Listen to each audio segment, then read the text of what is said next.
जितनी तरक्की इंसानों ने पिछले 100-150 साल में की है, उतनी तरक्की शायद पिछले 2000 साल में भी नहीं की। लेकिन इस तरक्की की इस दौर के इंसानों ने बहुत बड़ी कीमत भी चुकाई है। इंसानों ने जहाँ पे साइंस को इंसानी फलाह के लिए इस्तेमाल किया, इंसान समुंदर की गहराइयों से लेके आसमान की बुलंदियों तक पहुँचा, वहीं पे साइंस की मदद से ही इंसानों ने ऐसे ख़तरनाक और तबाहकुन किस्म के हथियार बनाए हैं जिनकी मदद से लाखों इंसानों को सफ़ाई हस्ती से मिटाने के लिए सिर्फ आपको चंद मिनट लगते हैं। पिछली 1-1.5 सदी में ही इंसानों ने ऐसी ख़तरनाक और तबाहकुन किस्म की जंगों का मुशाहिदा किया है जिन्होंने करोड़ों इंसानों को इंसानी दुश्मनी, हसद और नफ़रत की भेंट चढ़ा दिया। जी हाँ, मैं बात कर रहा हूँ जंग अज़ीम अव्वल और जंग अज़ीम दोम की, जिसमें करोड़ों इंसान की आपसी दुश्मनी, नफ़रत और हसद की भेंट चढ़ गए थे। इंसानी तारीख़ ऐसे हीरों से और ऐसे इंसानों से भरी पड़ी है जिन्होंने अपनी मेहनत, लगन और गैर मामूली सलाहियत की बना पर दूसरे इंसानों के लिए मिसालें कायम की हैं। आज मैं आपको ऐसे ही एक फ़ौजी अफसर की कहानी सुनाने जा रहा हूँ जिसने अपने वतन से मोहब्बत की लाजवाब दास्तान रकम की है। आज मैं आपको बताऊँगा हिरो ओनोडा के बारे में, जो जापानी इंपीरियल आर्मी में एक अफसर की हैसियत से काम कर रहे थे और जंग अज़ीम दोम ख़त्म होने के बाद भी 30 साल तक वो सिर्फ ये सोच के जंग लड़ते रहे कि जंग अभी ख़त्म नहीं हुई है। ये अपने वतन की मिट्टी से मोहब्बत की एक लाजवाब दास्तान है। हिरो ओनोडा मार्च 1922 में जापान में ही पैदा हुए। पहल उनका जो रुझान था वो बिज़नेस की तरफ था, लेकिन 18 साल की उम्र को पहुँचते पहुँचते उन्होंने आर्मी में शमूलियत इख्तियार कर ली। उनकी training as an intelligence officer हुई थी और उनकी जो फर्स्ट पोस्टिंग है वो फ़िलिपाइन में की गई थी तकरीबन 1944 में। उनके ऑपरेशनल आर्डर देते वक्त उनके जो कमांडिंग ऑफिसर हैं उन्होंने उनको 2 आर्डर दिए थे। Under no circumstances you are allowed to surrender और टू टेक योर लाइफ। ये जापानीज़ आर्मी में ट्रेडिशन है या उनका लॉ है। आपने हॉलीवुड की मूवीज़ में भी देखा होगा कि जापानी कौम सरेंडर करने पर मौत को तरजीह देते हैं और अक्सर औक़ात अपनी जान खुद ही ले लेते हैं। लेकिन इस सिचुएशन में हिरो ओनोडा के कमांडिंग ऑफिसर ने उन्हें अपनी जान लेने की इजाज़त भी नहीं दी और साथ में ये कहा कि जो भी हो जाए we will be back for you, हम तुम्हें लेने आएंगे। 1944 में हिरो ओनोडा को ऑपरेशन के आर्डर मिले कि वो फ़िलिपाइन में जाएं और वहाँ पे मौजूद पहले से जापानी फ़ौजियों के साथ मिल के उस एरिया को, फ़िलिपाइन को इत्तेहादियों के हमले से महफूज रखें। लेकिन किसी बिना पे हिरो ओनोडा की उन जापानी फोर्सेस के साथ बात नहीं बन सकी और उसके कुछ देर बाद तकरीबन जनवरी 1945 में अमेरिका और यूके ने लीड करते हुए फ़िलिपाइन पे हमला कर दिया। ये हमला इत्तेहादियों ने किया था जिसमें अमेरिका और यूनाइटेड किंगडम लीड कर रहे थे। इसके अलावा इसमें कॉमनवेल्थ की फ़ोर्सेस भी शामिल थी जिसमें ऑस्ट्रेलिया और न्यूजीलैंड की फ़ोर्सें सरफ़हरिस्त हैं।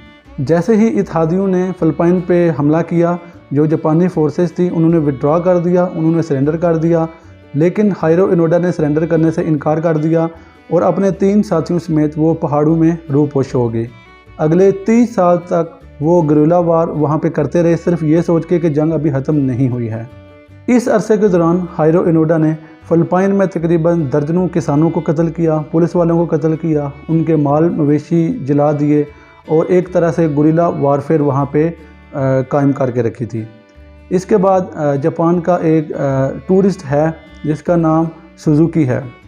सुजुकी 1974 में हिरो ओनोडा को तलाश करते करते फ़िलिपाइन में पहुंचा और आखिरकार एक दिन जंगल में उसकी मुलाकात हिरो ओनोडा से हो ही गई। सुजुकी ने उसे यकीन दिलाया कि जंग तो 1945 की ही ख़त्म हो चुकी है जब अमेरिका ने जापान के 2 शहरों नागासाकी और हिरोशिमा पे एटॉमिक अटैक किया था। लेकिन हिरो ओनोडा इसके बावजूद उसकी बात मानने को तैयार नहीं हुए और तब तक सरेंडर ना करने का वादा किया जब तक उनके कमांडिंग ऑफिसर की जानब से उन्हें ऑपरेशनल आर्डर या ऑफिशियल आर्डर नहीं मिलते। इसके बाद सुजुकी ने हिरो ओनोडा के साथ कुछ तस्वीर एज अ प्रूफ खींची और वापस जापान गए। जापानी हुकूमत को जाकर उन्होंने बताया कि ये मेरा इनसे इनकाउंटर हुआ है, मैं इनसे मिला हूँ और ये अभी तक अपने कमांडिंग ऑफिसर के ऑफिशियल आर्डर के मुंतज़िर हैं। इसके बाद जापानी हुकूमत ने उनके कमांडिंग ऑफिसर को तलाश किया जो उस वक्त तक कोई बुक सेलर का काम कर रहे थे, उनकी अपनी दुकान थी किताबों की। फिर 30 साल बाद उस कमांडिंग ऑफिसर ने अपने मातहत अफसर से किया हुआ वादा पूरा किया कि जो मर्जी हो हम तुम्हें दोबारा लेने वापस ज़रूर आएंगे। मार्च 1974 को जो कमांडिंग ऑफिसर हैं हिरो ओनोडा के, वो जापान से उड़े और फ़िलिपाइन पहुँचे और वहाँ पे जाके उन्होंने ऑफिशियल आर्डर جو ہے وہ ہائرو انوڈا کو جاری کیے کہ اب جاپانی فوج اپنے آپریشن تمام کر چکی ہے فلپائن میں، اور میں انہیں آرڈر کرتا ہوں کہ وہ اپنے آپ کو امریکی یا فلپائنی فورسز کے حوالے کر دیں۔ یہ سرمنی جو ہے یہ ٹیلی ویژن پہ لائیو براڈ کاسٹ کی گئی تھی، جب ہائرو انوڈا نے اپنی تلوار جو ہے وہ فلپائنی صدر کو پیش کی۔ اس کے علاوہ اپنا اسلحہ بھی انہوں نے وہاں پہ جمع کروایا، جس میں ایک رائفل، 500 گولیاں، کچھ ہینڈ گرنیڈز اور ایک ڈیگر چاقو بھی تھا، جو ان کی ماں نے انہیں اس وقت دیا تھا جب وہ فلپائن میں جانے لگے تھے۔ اس کے بعد آفیشیل سرنڈر کرنے کے بعد ہائرو انوڈا جاپان میں واپس پہنچے، جہاں پہ ان کا استقبال کیا گیا۔ گورنمنٹ نے انہیں بہت بڑی رقم آفر کی، لیکن وہ انہوں نے لینے سے انکار کر دیا۔ اس کے بعد ہائرو انوڈا کے کچھ چاہنے والے تھے، انہوں نے بھی بہت بڑی ایک جو رقم ہے وہ ہائرو انوڈا کو ڈونیٹ کی، لیکن انہوں نے آگے وہ رقم اپنے پاس رکھنے کی بجائے ایک ٹیمپل کو جو ہے وہ انہوں نے بھی آگے ڈونیشن دے دیا تھا۔ اس کے بعد ہائرو انوڈا جو ہیں وہ برازیل چلے گئے، وہاں پہ جا کے وہ فارمر بن گئے، اور اس کے علاوہ برازیلین فوج کے ساتھ بھی ان کا کوئی تعلق قائم رہا۔ اور اس کے بعد 1984 میں جو ہے ہائرو انوڈا واپس جاپان آ گئے، انہوں نے شادی کی، اور پھر 20 سال بعد تقریباً 90 کی دہائی میں انہوں نے فلپائن کا دوبارہ ایک دورہ کیا۔ اپنے وطن سے محبت کی یہ لازوال داستان رقم کرنے والا جو فوجی افسر ہے، یہ 2014 میں ہم سے بچھڑ گیا تھا۔